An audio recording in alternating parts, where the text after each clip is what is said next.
এবারে অভিনয় করছি আমি রুদ্রর সাথে। আমার মনে হয় কি আমাদের জেনারেশনে যদি কোনো অভিনেতাকে দেখে আমার মনে হয় কেন আমাকে আর একটু প্র্যাকটিস করতে হবে, সেটার নাম হচ্ছে রুদ্রনীল। He is genius. মানে ওর মতন অভিনেতা আমরা কেন যে ইউজ করতে পারি। আমি ময়দান দেখলাম, ওর ময়দান দেখে ওকে ফোন করলাম, ও গাল দিয়েছে রাত্রেবেলা আমাকে বিজেপি থেকে, তো এরকম করছে গাটালে করছে না, ওকে ফোন করে ভাই ময়দানে তুমি ফাটিয়ে দিয়েছো ভাই, ফোন করেছো বলে আছে। Is genius. ওর সামনে অ্যাক্টিং করা এই ছবিতে মানে ও পাগল করে দিয়েছে।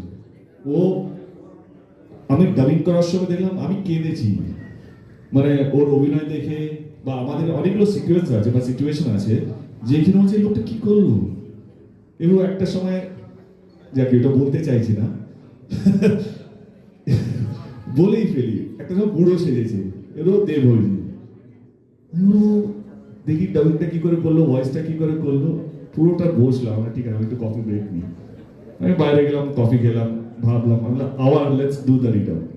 পুরো বুড়ো চরিত্রটা আবার আমি রিড আউট করলাম। হয় নাকি এই যে যেটা বললো যে পরিশ্রমিক পরিশ্রমিক অভিনেতা যদি পাশে দেয়, পরিশ্রমিক তো বলতো বাংলাটা একটু কারেক্ট করে দিই, এখনো ওই জায়গায় আছি আমি। অভিনেতা যদি পাশে থাকে যে কত ভালো হয়, সেটা অভিনেতারা কি বুঝতে পারে বা হয়তো অনেক সময় কথা দিয়ে বোঝাতে পারে না। Thank you Rudra, thank you so much.